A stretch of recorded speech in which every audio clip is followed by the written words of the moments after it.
Alhamdulillahilladzi amara ibadahu bis-iqamah wa akramahum bil fawzi was-sa'adah.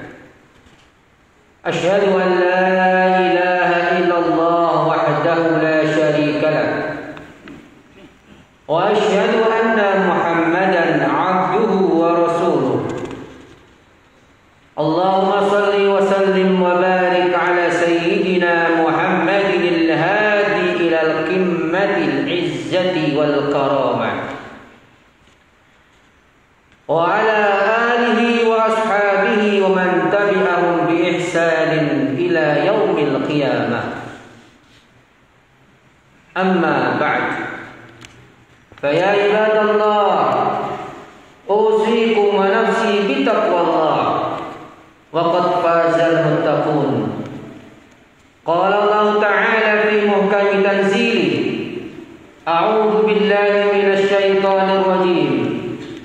Ya ayyuhalladzina amanu taqullaha haqqa tuqatih wa la tamutunna illa wa antum muslimun.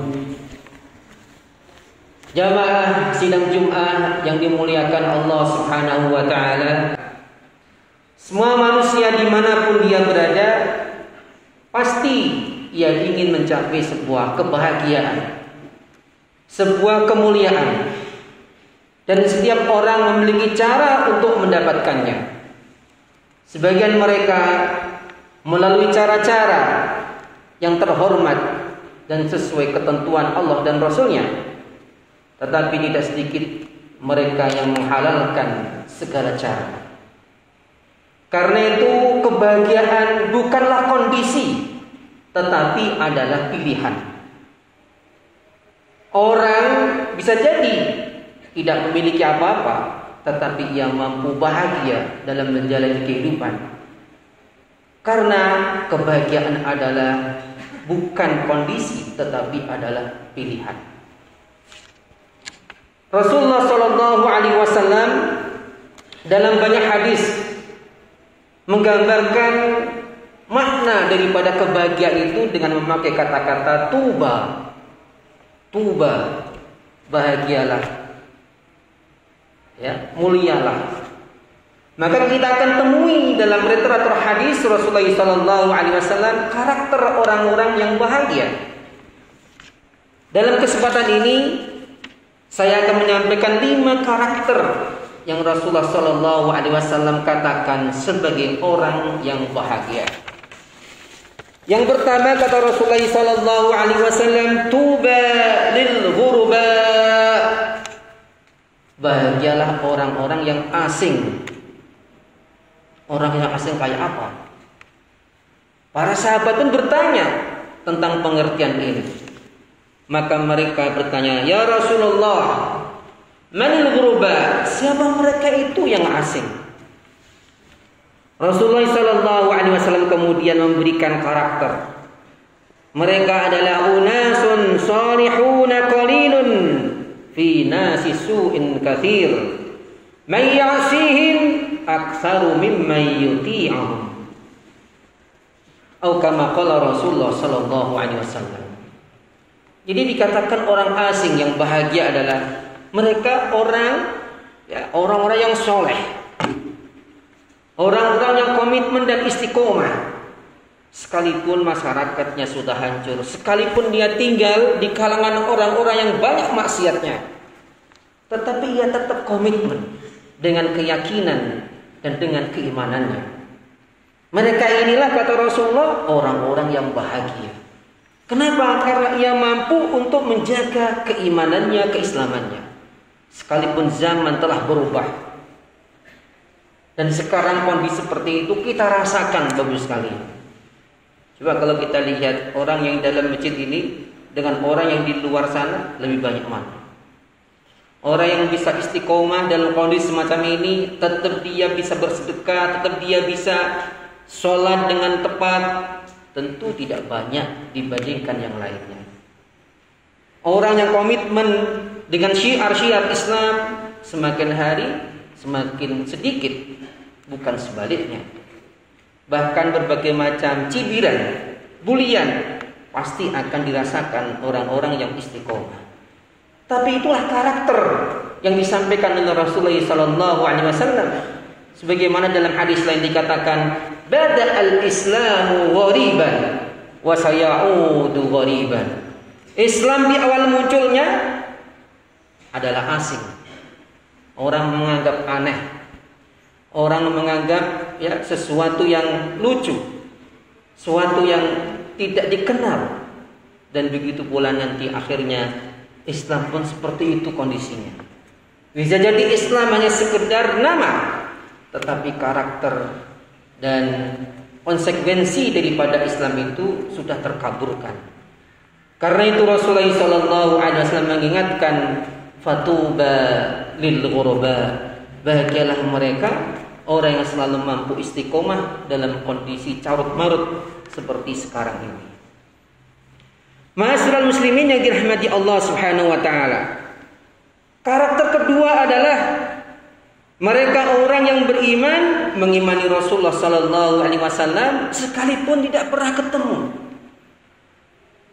Dalam hadis yang sahih diriwayatkan oleh Imam Bukhari, an Abi Umamah, dari Abi Umamah, qala, berkata, sami'tu Rasulullah sallallahu alaihi wasallam yaqul, saya mendengar langsung Rasulullah bersabda. Apa kata beliau? Tuba, sekali lagi pakai kata tuba. Tuba liman ra'ani wa amana bi. Bahagialah orang yang ketemu aku, melihatku, kemudian beriman. Mereka ini adalah as-sabiqunal awwalun minal muhajirin wal ansar. Mereka ini adalah orang-orang yang beriman dari golongan muhajir dan ansar. Tetapi wa tuba sab'an liman yarani wa amana bi, liman lam yarani wa amana bi. Dan bahagialah sampai diulang 7 kali sekalian. Siapa mereka itu? Man lam yarani wa amana bi, orang yang enggak pernah ketemu saya tetapi beriman kepadaku, Rasulullah sallallahu alaihi wasallam. Maka bahagialah kita sekalian. Maka kita menjadi umat akhir zaman, umat Muhammad ini sebuah kemuliaan. Bahkan dalam beberapa riwayat sampai nabi-nabi terdahulu pun mereka berkeinginan seandainya menjadi bagian daripada umat Muhammad sallallahu alaihi wasallam. Karena itu kita sebagai umat Muhammad harus menjadi kebanggaan dalam diri kita. Bangga dalam arti kita berkomitmen dengan agama kita. Karena ternyata sekalipun kita tidak melihat langsung Rasulullah, tetapi Allah membahagiakan kita menjadi orang yang beriman, mengimani Rasulullah sallallahu alaihi wasallam. Maka tentu merupakan kemuliaan yang luar biasa. Jikalau harta jabatan Allah berikan kepada semua orang yang menginginkan, tetapi iman dan Islam hanya Allah berikan kepada orang yang Allah kehendaki. Karena itulah ma'asyiral muslimin yang dirahmati Allah Subhanahu wa taala, Rasulullah ketika menyebut kita adalah ikhwani, saudara-saudaraku. Maka ketika itu para sahabat bertanya, ya Rasulullah, bukankah kami ini sahabatmu? Macam-macam gitu. Bukan. Kalau sahabat itu kamu, tapi mereka yang tidak ketemu aku tetapi mengimaniku, mereka itu adalah saudara-saudaraku. Dan kita ditunggu oleh Rasulullah SAW.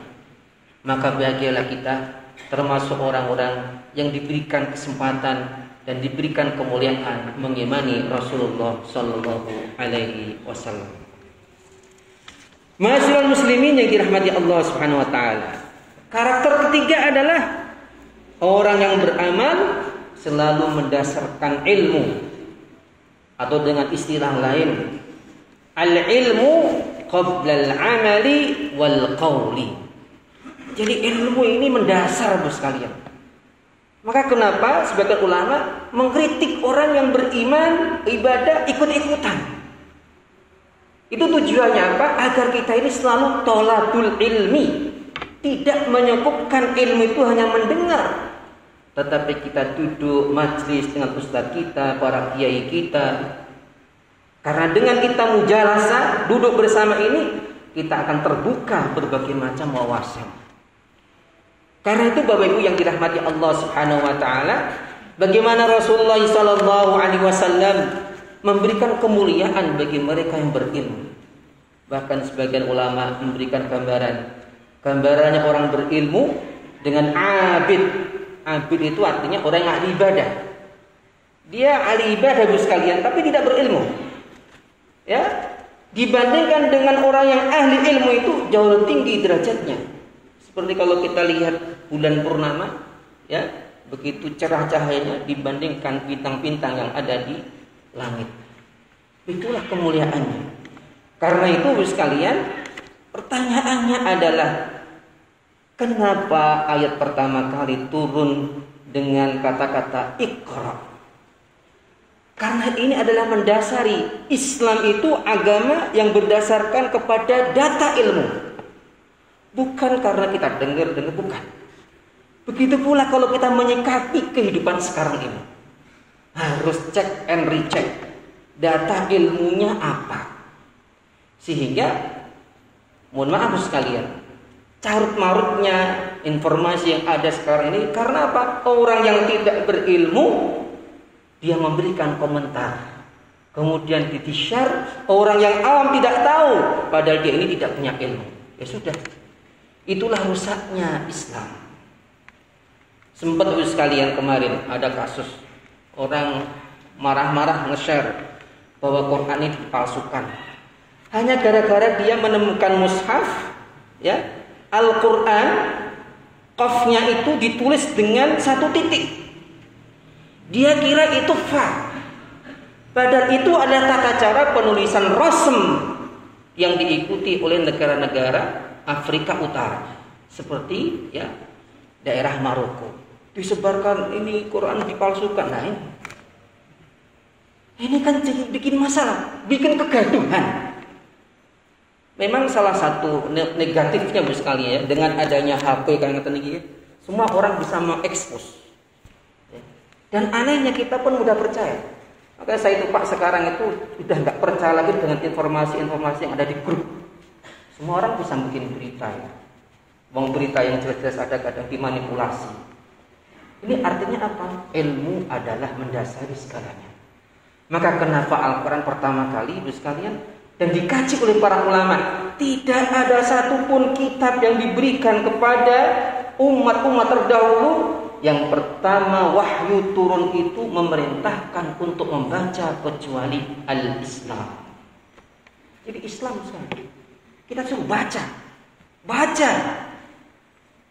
Bil qiraati taftahu biharal ilmi wa afakil ma'rifah. Dengan ilmu kita akan terbuka, ya. Afak ilmu itu terbuka dengan kita membaca. Makanya budaya sekarang membaca ini sudah mulai luntur sekalian. Ya, karena disibukkan masalah dengan hal semacam ini. Karena itu Bapak Ibu yang dirahmati Allah Subhanahu wa taala, sampai-sampai Rasulullah mengingatkan kepada kita, "Man salaka tariqan yaltamisu fi ilman, sahhalallahu lahu tariqan ilal jannah." Masyaallah. Barang siapa dia ya, mencari jalan untuk mencari ilmu, maka Allah mudahkan jalan ke surga. Maka ini keindahan Islam sekalian. Majelis-majelis ilmu dibuka. Setiap Jumat ada khutbah. Ini kan majelis ilmu. Kalau Bapak tadi kesini niatnya tolabul ilmi, maka itu dicatat sebagai salah satu cara Allah memudahkan kita masuk surga. Kemudian yang ketiga, keempat Bapak sekalian, di antara karakter yang disampaikan oleh Rasulullah SAW tentang karakter orang yang bahagia adalah dia mampu untuk mengikhlaskan segala aktivitasnya. Wah, ini tidak mudah sekali. Tidak mudah. Kalau bicara gampang.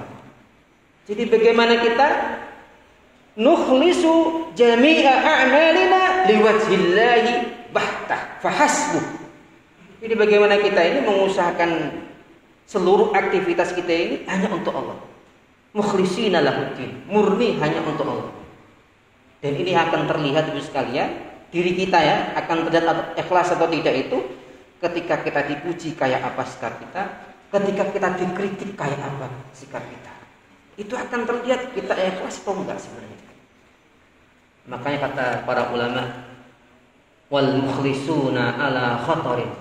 Orang yang ikhlas itu Pak dalam bahaya. Kenapa? Kalau dia geser sedikit ke kanan bisa jatuh kepada riya, ke kiri bisa jatuh kepada sum'ah. Jadi harus hati-hati betul. Tapi ingat ya, orang-orang yang mukhlis itu adalah orang-orang yang menjadi kekasih Allah Subhanahu wa taala. Yang terakhir Bapak Ibu yang dirahmati Allah Subhanahu wa taala, di antara karakter yang disampaikan Rasulullah, orang yang bahagia adalah mereka yang selalu mampu menahan lisannya. Amsaka lisanahu, menahan lisannya. Jadi dia mampu untuk memanage ya lidahnya. Karena lidah inilah sekalian dalam hadis dikatakan Rasulullah sallallahu alaihi wasallam yang menjadikan orang terjerembab ke dalam neraka. Maka kata Rasulullah dalam hadis lain, "Man yadmanu li baina lihyaihi wa baina fahidaihi admanu lahul jannah." Barang siapa yang bisa menjaga mulutnya, menjaga kemaluannya, maka Allah akan memberikan jaminan kepadanya surga. Barakallahu li wa lakum fil Qur'anil 'azim wa nafa'ani wa iyyakum bidzikri wa tilawatil Qur'anil karim.